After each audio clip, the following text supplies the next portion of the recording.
Olá, quinta-feira, 5 de maio. Lançado hoje pela manhã, o vestibular de inverno da UPF. Este ano são 1.550 vagas em 32 cursos de graduação.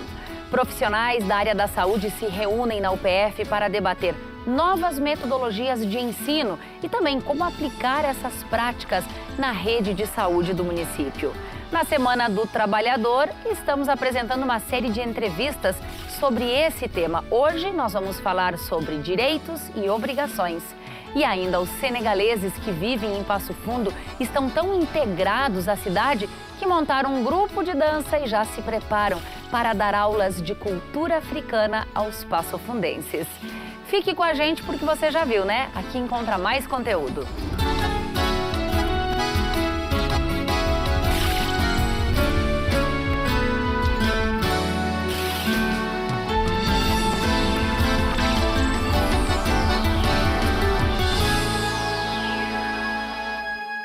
Já é tradição aqui na UPF, sempre no mês de maio, profissionais da área da saúde, dos diversos cursos da universidade, se reúnem para debater novas metodologias de ensino e também para discutir como aplicar essas práticas na rede de saúde do município.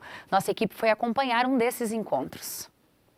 Professores, estudantes, gestores e residentes da área da saúde se encontram anualmente, sempre no mês de maio, para trocar experiências. Eles compartilham ideias em mesas redondas, cine-debates e discussões sobre diferentes metodologias utilizadas dentro e fora das universidades. Usamos 2 dias, sempre no mês de maio, para pensar as nossas práticas pedagógicas na área da saúde, envolvendo todos os participantes do processo de ensino-aprendizagem, então os professores, os estudantes, a gestão e a gestão municipal de saúde, porque nós precisamos repensar a forma de trabalhar em saúde, a formação em saúde, em função das necessidades sociais que existem em relação ao profissional de saúde. Uma das atividades desse ano foi o cine-debate sobre o filme A Onda.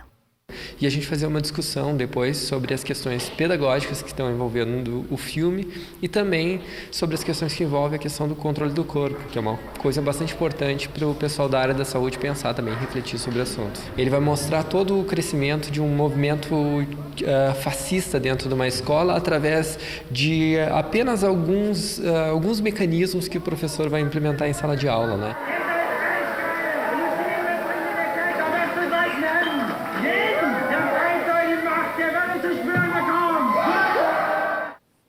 Passo Fundo já imunizou mais de 52 mil pessoas dos grupos de risco contra a gripe. E um novo lote de vacinas deve chegar na cidade amanhã. Lembrando que a quantidade de vacinas disponibilizada aos municípios e a definição dos público-alvo são determinadas pelo Ministério da Saúde. Podem se vacinar pessoas com mais de 60 anos, crianças de 6 meses até os 5 anos, doentes crônicos, trabalhadores da saúde, gestantes e mulheres com filhos de até 45 dias.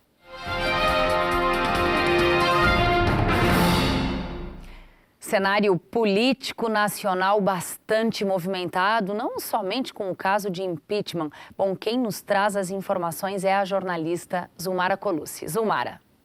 Pois é, Thaís. Uma decisão liminar do ministro Teori Zavascki, do Supremo Tribunal Federal, de afastar do mandato o deputado federal Eduardo Cunha e, por consequência da presidência da Câmara dos Deputados, surpreendeu a todos no começo da manhã desta quinta-feira. O STF se reuniria hoje à tarde para decidir sobre outra ação que pedia o afastamento de Cunha, só que movida pela Rede Sustentabilidade. A liminar concedida esta manhã atendeu a um pedido da Procuradoria-Geral da República. O procurador Rodrigo Janot apontou 11 situações que comprovariam o uso do cargo pelo deputado Eduardo Cunha para constranger e intimidar parlamentares, réus, colaboradores, advogados e agentes públicos com o objetivo de embaraçar e retardar as investigações da Lava Jato. Janot chegou a classificar o PMDBista de delinquente. Como é uma medida liminar, a decisão é temporária. Cunha já avisou que vai recorrer. Zumara, aí sobre o impeachment da presidente Dilma, quais são as novas informações? Ontem, o senador Antônio Anastasia, do PSDB, apresentou o relatório pela aceitação do processo. Amanhã, sexta-feira, o parecer será votado na Comissão Especial do Senado e na quarta-feira da próxima semana será votado em plenário. A decisão de afastar a presidente Dilma Rousseff é por maioria simples, que representa 41 dos 81 senadores. Se afastada, assumirá o vice-presidente Michel Temer pelo período de até 180 dias, quando então se inicia uma outra tramitação no Senado, até a sessão de julgamento. Esta sessão, que ainda não tem data, será presidida pelo presidente do STF. Mas, Thaís, antes de encerrar, uma informação importante do cenário político de Passo Fundo. A Câmara de Vereadores decidiu ontem congelar os salários dos vereadores, do prefeito e do vice-prefeito para o próximo ano. A iniciativa considerou o momento econômico e político atual. Zumara, obrigada pelas informações. Bom trabalho para você. Obrigada, Thaís. Bom, a chuva chega amanhã à região e nós devemos terminar a semana com temperaturas próximas dos 18 graus. Veja então como fica o tempo na sexta e também no sábado. A previsão para sexta-feira em Passo Fundo e região é de céu encoberto com pancadas de chuva e possibilidade de trovoadas. Temperatura mínima de 13 graus e máxima de 16. Já no sábado, o céu continua encoberto com muitas nuvens e a chuva dá uma trégua. A mínima será de 14 graus e a máxima não passa de 18. Nós estamos dedicando esta semana ao trabalhador. Por isso, o canal de notícias está apresentando uma série de entrevistas contemplando temas que são de relevância nas relações do trabalho. E um deles é o que nós vamos tratar hoje, está na linha do direito. Com a gente aqui no estúdio, o professor da Faculdade de Direito da UPF, José Melo de Freitas, um especialista nessa área. Obrigada, doutor Freitas, por aceitar mais esse convite nosso. É uma grande satisfação estar aqui, Zumara, para a gente conversar a respeito desse tema, desta semana e daquilo que é a nossa vida profissional há 45 anos, né, que é o direito do trabalho. Bom, doutor Freitas, o Brasil avançou no que se refere ao direito trabalhista? O Brasil vem desde a Constituição de 88, com uma linha muito definida de direitos dos trabalhadores. E os avanços que têm sido pretendidos, eles podem ser examinados sob dois pontos. A visão do capital e a visão do trabalho.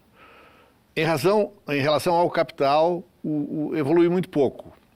A pretensão do capital é a flexibilização. Isso não tem ocorrido, a não ser em determinados pontos bem específicos, como jornada de trabalho, especialmente, não é? Com algumas permissões, vamos dizer. Agora, o trabalhador vem tendo garantido os seus direitos desde 1943. Não houve, até agora, grandes retrocessos. O risco apresentado como retrocesso, como precarização, é a terceirização, que já foi aprovada pela Câmara de Deputados e que está ainda sem votação.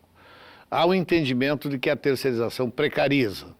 Respeita-se esse entendimento, mas isso não evoluiu, parou na aprovação da Câmara. Se for aprovada, eu também entendo que é uma relativa precarização do trabalho. Doutor Freitas, se a gente comparar a legislação aqui do Brasil com outros países, em que nível, qual é o nosso status? Nosso status está acima da média mundial. Nós temos direitos assegurados que são cláusula pétrea, enquanto em outros países a flexibilização avançou muito mais e já há a negociação direta. Países de alto desenvolvimento como a China, por exemplo, não tem legislação trabalhista nenhuma, há uma exploração do trabalho humano muito grande.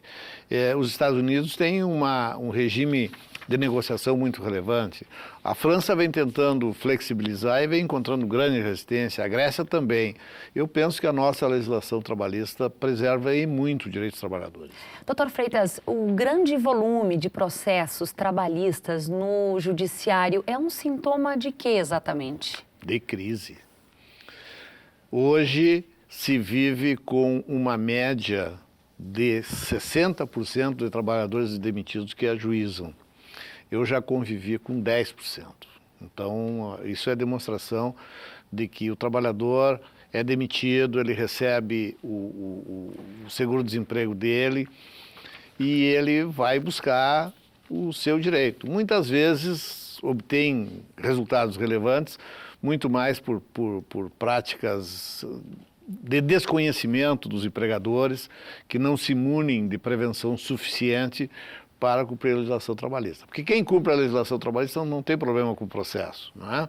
Se tiver o processo, ele vai seguramente se sair vitorioso.